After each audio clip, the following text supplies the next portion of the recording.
Let's start in Nashville. Whoa. Well, you could have Vanderbilt started anywhere. It was a wild weekend for sure. But Vanderbilt beats Alabama 40-35. It is Vandy's first win over Alabama since 1984. Vandy was I believe 0-60 against AP top 5 teams. Now they are 1-60 and it is their first win ever over number 1. what a what a win for Clark Lee. Diego Pavia was incredible for Vandy in this game. Where do we even start with this one? Maybe the most surprising thing was it didn't feel fluky. Uh, Other than the pick six, which happened very early in the football game for Jalen Milroe, it kind of just felt like Vanderbilt was better than Alabama on Saturday.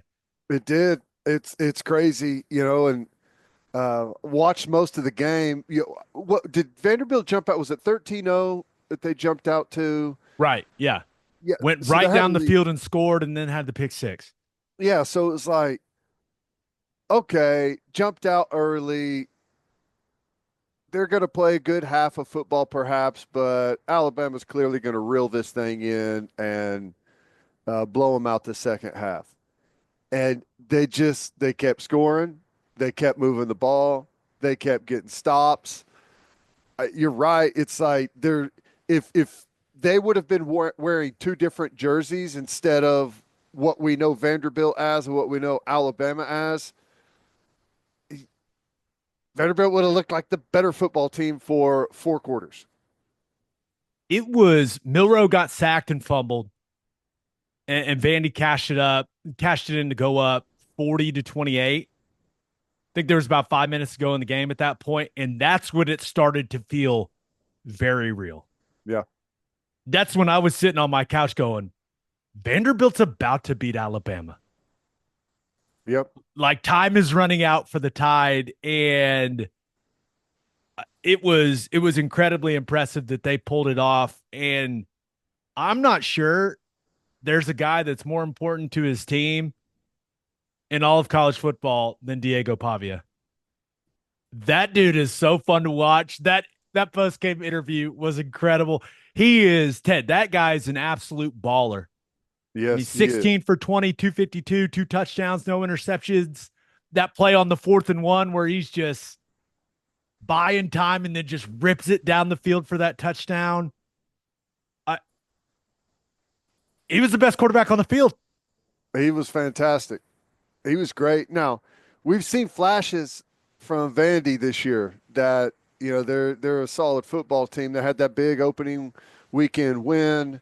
Played Missouri really tight. Like there's been some moments, but they put it all together in a big way. And I, I don't know what else do you say. I watched Alabama a week ago. Look like they were an unstoppable football team. And this is college football for you. The very next week, you go on the road to who's supposed to be, the worst team in the conference and has been for a long time, and you get straight up beat. Like nothing weird happened, straight up beat. They were, I mean, Vanderbilt just did the little things to win the football game. I was really impressed with how physical they were on both sides of the line of scrimmage, especially that offensive line. They moved Alabama's defensive line off the football I did. consistently. And then Vanderbilt, they scored points off of Bama's turnovers. They were fantastic on third down. Pavia was awesome on third down. I think they were 12 for 18, and they did a great job executing in goal line situations. When they got the ball down in that area of the field, they scored touchdowns. Like they moved Bama off the ball and scored rushing touchdowns. Like it was incredibly impressive. Yeah, they beat them fairly handily. All right, and then they're down in the football at the end, and you could just see. You could see DeBoer over there on the sideline. Like it was weird watching the game. You could see him becoming more and more panicked as the game went on. Like just emotionally how he looked. And then obviously at the end of the game, Bama players upset, and which, you understand it, rightfully so. It's just, it was, you can't have a bigger contrast from one week to the next. And it's just, you can't explain it. It's college football.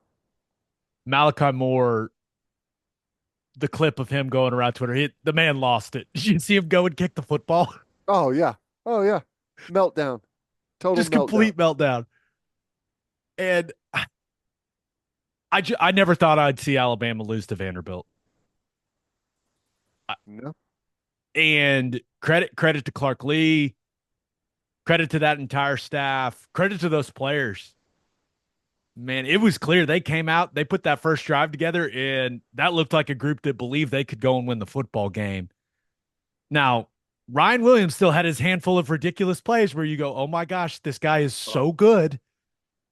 He's floating out there, and everyone else is trying to run and tackle, and he's just floating and dancing. It's incredible.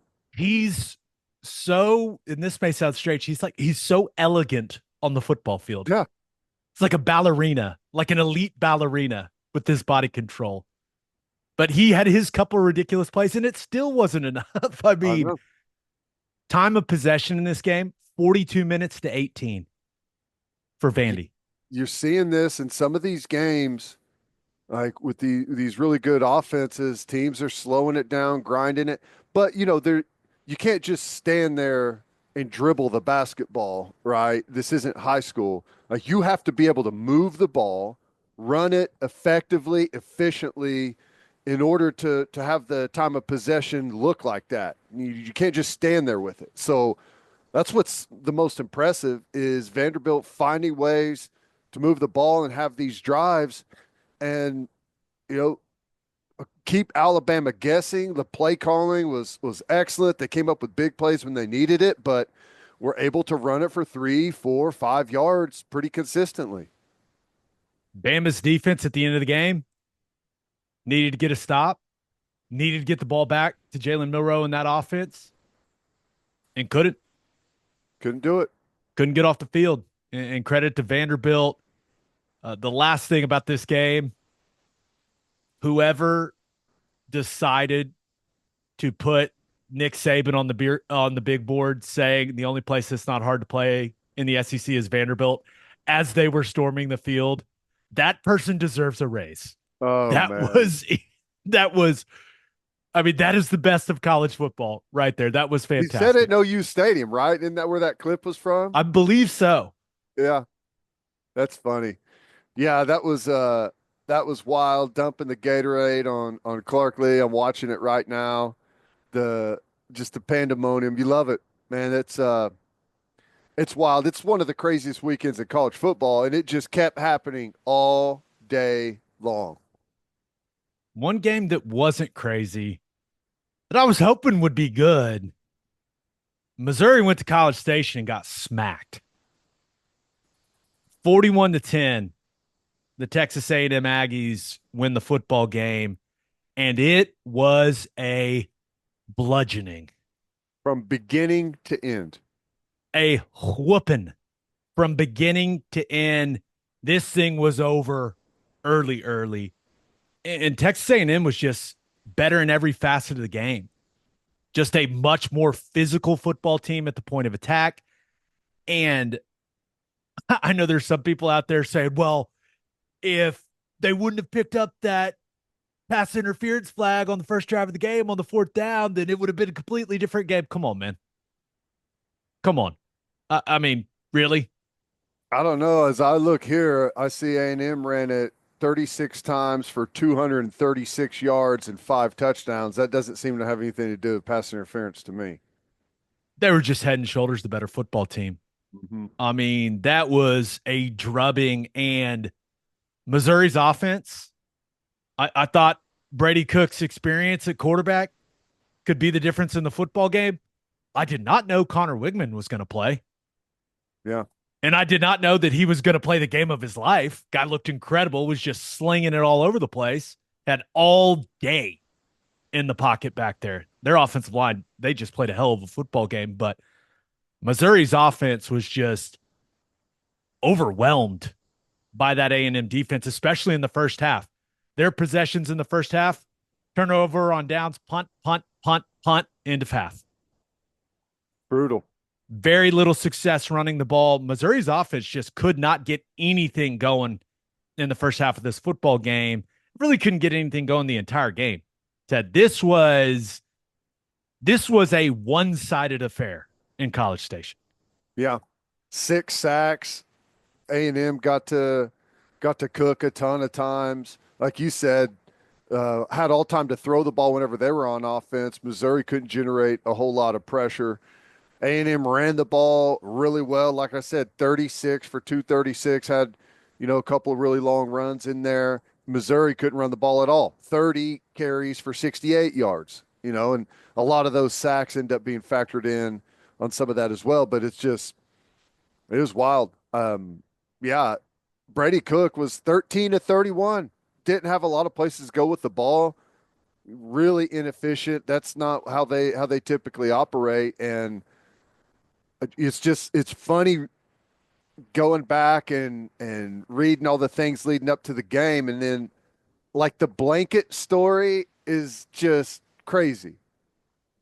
Okay, so what happened? What do we think? What's our theory here? Because if for those of you that don't know, Theo Weiss, former Sooner, got to his hotel room in College Station, and there was a blanket. One of Texas A&M's defensive backs' nickname is the blanket, and there was a Texas A&M blanket in his hotel room at Missouri's team hotel. And after the game, Mike Elko, head coach Texas A&M, was asked about it, and he basically said Eli Drinkowitz was the one that put the blanket in Theo Weiss's hotel room. That's what I gathered from Yeah, his comment. Which what do we think? It it seems highly stands. unlikely that the cornerback did it himself. Like, what is he doing? Finding out what room Theo Weiss is going to be. It was a weird. When I saw it originally, I was like, that's strange. How would he know what room he's in? Right. I would say that I don't know if it was Drinkwitz himself or his OC or his wide receiver coach or an offensive quality. It was somebody from the A&M, or excuse me, it was somebody from the Missouri staff, right? I mean, I don't think they expected him to post it on social media and then the story just kind of blow up from there. Now they're And going then to he have to wore it be to the answering the game. questions. Yeah, wore it into the out there on the field whenever they were getting warmed up. I You have to imagine Eli Drinkwitz is getting asked about that Oh yeah, during his press conference this week, and I no cannot question. wait to see what he says. Yep, yep. I, like I said, I don't know that it was necessarily him, but it had to have been someone from their staff. Like, what are we talking about here? I I don't know, but whatever their goal was, it did not work. I Right. I was at halftime of this game. I was wondering if there had to have been like one or a group of very optimistic Missouri fans out there that were thinking about the Georgia Alabama game a week ago, going, "Hey, here we come. We're going to put it together in the second half, just like Georgia did last week. Going to have a big second half. Here comes the bounce back. Texas A&M's, their offense is going to stop clicking." And did they rip off a 75-yard touchdown run right out of the half? And it was like, okay, no, this is very over. This thing is over. Yeah. And it's. I think there were quite a few people, myself included, that were not sure how good Missouri was. You look at the year they had last year. I mean, they're missing some pieces from that football team, obviously, but a lot of the important pieces were back. And you look at the schedule, and a lot of things lined up really nicely for them. But were they really the ninth best team in the country? Hard to say. Um, they didn't look like the ninth best team in the country. But at the same time, I don't know how good A&M is. It's the same thing with Alabama. We know that Alabama's a really good football team, and at their best can clearly beat anyone in the country. But how good is Vandy? I They look like they're pretty good. I mean, you know what I'm saying? It's hard to what do you ultimately take from some of these football games other than college football's crazy? Yeah, that's what makes it the best sport on the planet. Yeah. Weekends like this. And the only other thing on Missouri A&M, I thought it was going to be Marcel Reed. I did not know that Wigman was going to play. Maybe that would have changed my opinion on the football game because I was going in thinking, hey, big game, freshman, probably going to make a mistake or two. And that that clearly did not happen. How about the only other thing? Did you see that Marcel Reed's sister is on the Missouri staff and she didn't get to go to practice this week? Yeah. Godly. That's another thing. It's like I- I don't know. It's just a weird way he handles things very weird. I think he's just a weird guy. It's just a weird guy. I don't know. I mean, that's I, you do you mentioned do that like, with every guy that has like a teammate that he played with in high school that's on the other team or a cousin? I mean, that's just such a weird thing, like of recruiting. Like she's in the recruiting office, right? Is banned from going to practice all week. Just strange. Missouri has not showed us anything this season to make me think that they are a good football team. This is the first team they've played with like a really talented roster, and they got dismantled from start to finish. Yep. So we'll see what it looks like the rest of the way. The only other thought I have on this game is we've already mentioned a lot of the strange things regarding Eli Drinkwitz in this game. You can't kick that field goal, man. Oh God, I You can't do forgot that. about that. 12 seconds to go, you're down 41-7. You just can't do it. You can't do it. That is the saddest of sad field goals. You can't do it.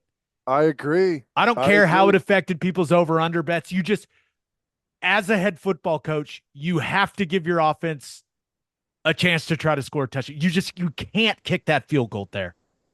No, no. It's a net negative for the football team. You know what I mean?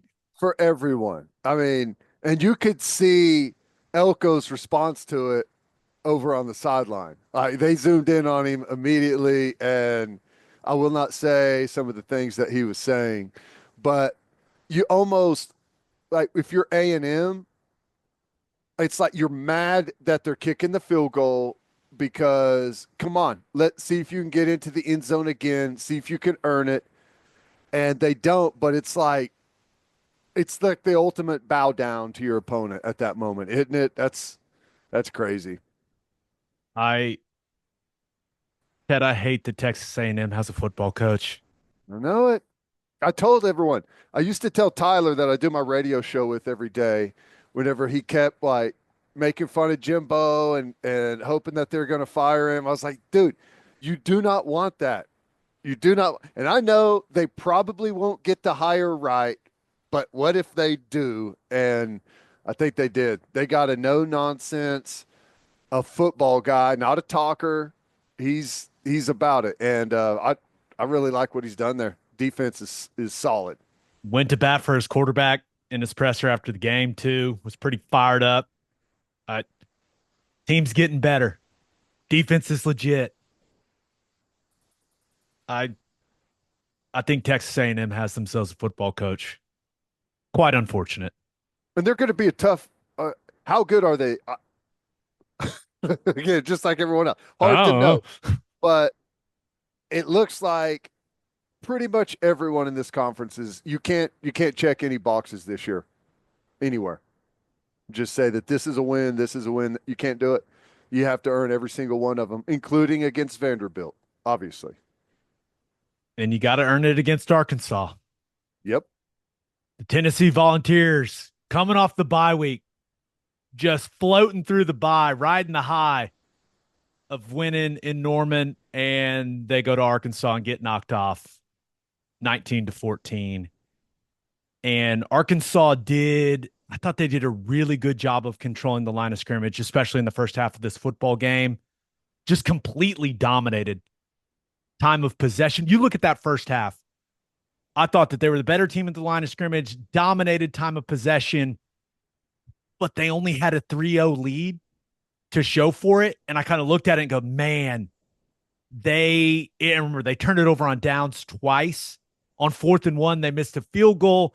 It felt like they had missed their opportunity to create separation. And then Tennessee just came out hot to start the second half. And it was one of those where you looked at it and you go, okay, here it comes. And to Arkansas's credit, man, they right when Tennessee punched them right in the face out of halftime, they stood back up and they kept swinging. That was for them to absorb that blow that they did and to go win the football game. That was impressive. No, it was really impressive. The defensive performance that they had, you mentioned they came out right there out of the gate in the second half. Tennessee did and had things rolling, but to take them to halftime with 0 on the board and then, come back out, regroup, and have the fourth quarter that they did, shut them out in 3 of the 4 quarters, held one of the best offenses in the country to 14. I mean, I, they looked really good. They were getting after the quarterback. They were, I mean, big hits, did a pretty good job in the running game. They did let a couple of big runs out, but I mean, they kept battling. Even when their quarterback goes down and the backup comes in, I mean, still able to move the football down the field. I mean, it was just a well played football game, man. When Taylor Green went out, it was kind of a buzzkill for me because I didn't think Malachi Singleton was going to be able to get it done. And to his credit, he really couldn't do a thing until the last drive of the game when they absolutely had to have it. Yep. Got the run game going, and then an interesting decision from Josh Heupel that I'm sure. I mean, what'd you think of them letting him score? They absolutely let him score. Yeah, There's no doubt they about it. did. They did, and I I guess I don't mind it in that spot. It's hard to wrap your head around it as a defensive player, but I mean, the fact is they needed to get the football back in order to try and win the game, right? And you have to concede the touchdown and hopefully you can go down and score, keep the ball in your possession and try and make something happen. I mean, you're running out of time, time is short, and you got to get the football back, and sometimes that's the only way you can do it. I thought that I thought that Arkansas's defense played really well. Yeah. And when they had to get stops in the fourth quarter, that's what they did. I know there's going to be a lot of discussion about Heupel's decision to let them score there late, but I do wonder if maybe his biggest regret from the game was there was about 5.5 minutes to go. They had 4th and 3 from the plus 46. And my guess is that he looked at the situation. Taylor Green was out. Singleton was the quarterback. It hadn't looked particularly good for Arkansas offensively. And I wonder if he looked at it and said, you know what? I'm going to trust my defense. I wonder if he regrets that decision. But that's kind of, he played a lot of the similar situations in the OU game similarly. Yeah. So but, he had a chance to try to extend the drive and go get some points there and chose to punt it away. Took the delay and then punted it away. Yeah, they got it inside the 10, punted it away, and then they got what they wanted. They got the 3 and out. So, what they didn't expect was the 66-yard punt going the other direction that flipped the field all the way Just a back to the 20 missile. and couldn't get rolling again. But here's the thing.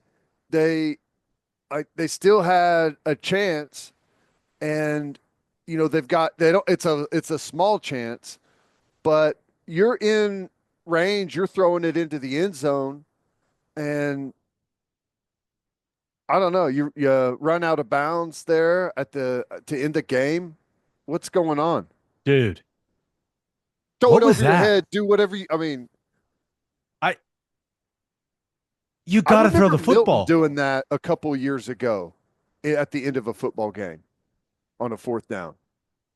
I I just don't understand how that can happen. It's the last play of the football game. And I know that he hasn't played a ton of football. I understand but you have to know it's the last play of the football game and you just got to throw it up and give your guys a chance. I mean, come on, man. What? And speaking of Nico, we have seen some glimpses of brilliance. But as the competition has gotten better, we're starting to see a lot of glimpses of average. Yeah, fair. Very average. So I am it's we're monitoring the situation. How about that? We're monitoring the situation. Tennessee racked up a lot of yards and a lot of points against some bad football teams. And all of a sudden that offense played a couple teams with the pulse and I mean has not exactly looked elite. Right. Yeah. There's a lot of truth to that. I don't know. I mean, he wasn't very efficient. He makes a couple of flashy wow plays. But then, there's some mistakes in there, some ball security issues, which, you expect from a young quarterback, but he comes with a whole lot of fanfare. I I don't know. I think they're clearly in good hands moving forward. How good is he going to be this year? I don't know. He'll improve as he goes, I imagine, but like, you're right. 14 points against Arkansas, blanked going into halftime. Didn't perform all that great against Oklahoma. That we kept hemmed in for a big portion of that game. The road woes continue for Tennessee. I I just think when you look at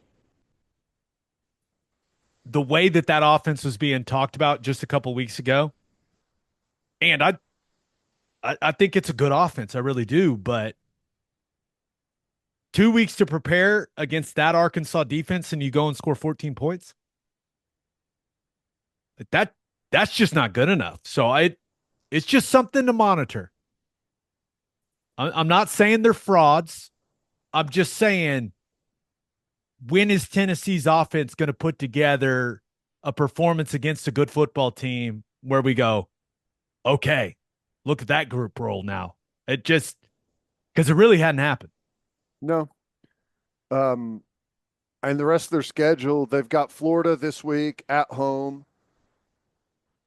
Typically I would say that's going to be an easy game, but it's hard to say anything like that after the weekend we just watched.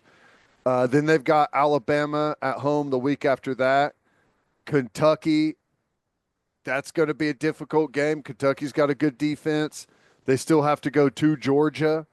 And I don't know whether you think it's a fluke or not, but they're at Vandy on the last game of the season. So, I mean, tough home games, Alabama, Kentucky, tough road games, Georgia. And I don't know, do we classify Vanderbilt as a tough road game? I don't know, but um, no one's schedule looks easy anymore. No, And there's schedules that don't look as difficult as they previously did. But, I think the point is that anyone in this conference can beat anyone. You got to have some things happen, obviously, and some calls go your way, and you know do what you got to do in the moment. But whenever Vanderbilt beats Alabama, I think we know that everyone better be on guard every single weekend. I think that's fair to say. And the last thing from Tennessee, Arkansas, pushing people for no reason is not right. But if you come on the field as a fan, do not get close to the players. Just that's it. That's my only take on the situation. I just think that You got to be smart if you're a fan. And there's a video going around of a Tennessee defensive tackle pushing a guy who actually just trucks a Tennessee cheerleader as a result of it. But just remember, I love field storming. It's great, but stay away from the players. Yep. Just stay away from the players, because if you try to press charges against that player, all that player has to say is, I felt threatened. I felt it necessary to defend myself. And as ridiculous as it may sound when you watch that video with how small that guy was and how big the guy from Tennessee was, you're not going to win that. You're not supposed to be on the field. I'm just saying that I love field storming, but do everything you can to avoid the opposing players. That is the best way to ensure something bad does not happen. Yeah. Well, you got to understand it's very emotional. While you're taking the field high on life, loving what just went down, the exact opposite is how the other team is feeling as they're trying to get out of there. So it's definitely a bad situation whenever there's that much emotion involved. And like, I don't even, it's hard to tell from that clip. I don't think it didn't look like the student was getting in the player's face. No, Exactly. He was just maybe like, and go around him. someone else may have just gotten his face. Yeah. Go around him. Just I'm saying I don't think what the guy from Tennessee did was right. That's not what I'm saying. All I'm saying is avoid that situation at all costs if you're a fan. And I've been in many of those situations as a player and as a broadcaster, right? Being down on the sideline, I've seen people storm the field against OU. And I always tell people, just avoid the players, because it is a combustible situation. And I'm not a lawyer, but fans aren't supposed to be out on the field, and those players are going to get the benefit of the doubt. And any player that is coached up by a good lawyer to say, I felt threatened, I felt my safety was in jeopardy, like, that's all they got to say. I just we see this quite a bit. Just stay away from the opposing players. That's all I'm saying. Yeah. Well, I've never touched anyone. Yeah, when I was a player or as a broadcaster in those situations, I've never touched anyone. I think my actions show how I feel you should handle those situations. All I'm saying is try to avoid that situation if you're a fan at all costs. hey, I think of it this way. If you jump into the tiger's cage at the zoo, you can't get mad at the tiger whenever it tears your arm off and uses it as a chew toy. Okay. So like when you jump into that environment, I not that any of it is ever okay, but when it's that emotional and those players are that upset and you come in there running and yelling and you've had 15 or 20 beers, like it's the perfect recipe for bad stuff. So you're right. Avoid it. Just avoid.